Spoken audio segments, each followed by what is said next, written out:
सदर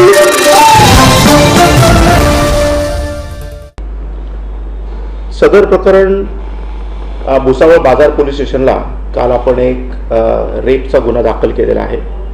हे दोघंही म्हणजे आत्ता जी फिर्यादी आणि आत्ताचा जो आरोपी ABC आणि XYZ हे दोघंही मेजर आहेत। काही दिवसापूर्वी हे पळून गेले होते।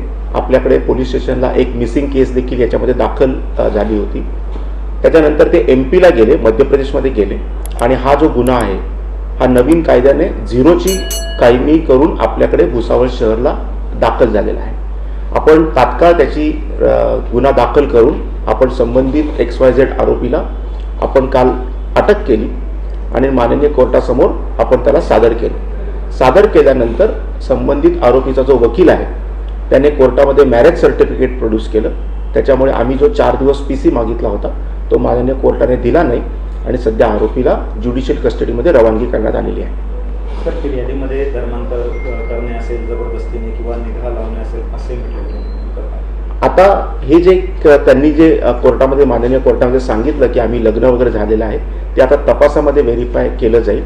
कारण ही सगळ्या ज्या काही घटना आहेत त्या मध्य प्रदेशमध्ये घडलेल्या आहेत, परंतु त्याची स्टार्ट इथून झाली म्हणून मध्य प्रदेश पोलिसांनी तो झिरोची कायमी करून आपल्याकडे पाठवलेला आहे। त्याच्यामुळे तपासामध्ये आपल्याला निष्पन्न होईल की त्यांनी लग्न केलं आहे किंवा कोणत्या पद्धतीने केलं आहे आणि त्याचं करंट स्टेटस, लीगल स्टेटस काय आहे। सर, तो विवाह सुद्धा बळजबरी लावण्यात आल्याचं एक सांगितलं जातं। फिर्यादीमध्ये असं काही उल्लेख आहे त्यात? याच्यामध्ये ही जी महिला आहे हिनेच फिर्याद दिलेली आहे। त्याच्यामुळे ही फिर्याद तिने मध्य प्रदेशमध्ये दिलेली आहे।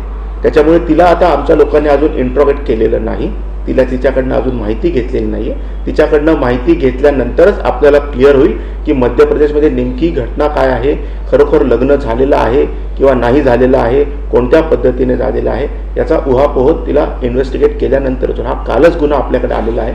येत्या काही काळामध्ये तो आपण तपासामध्ये निष्पन्न होईल।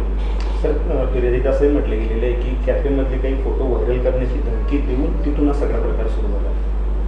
त्याच्याबद्दल अजूनही तपासामध्ये काही निष्पन्न झालेलं नाही, परंतु आता येत्या काही 1-2-3 दिवसामध्ये त्याचाही आम्ही तपास 100% करू आणि त्याच्यामध्ये देखील काही टेक्निकल एव्हिडन्स आमच्याकडे मिळतो का त्याचा देखील आम्ही 100% तपास करू आणि गुन्ह्याची कायदेशीर निर्गती करू। सर, आरोपीची पार्श्वभूमी काय आहे? तरुणीची त्याची ओळख कशी झाली काय?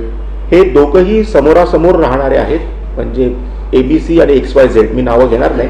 हे दोघंही एकाच मोहल्ल्यामधले समोरासमोर राहणारे मेजर सिटिझन्स आहेत आणि यातला जो आरोपी आहे तो चालक आहे आणि यातली जी महिला आहे ती 12वी झालेली आहे।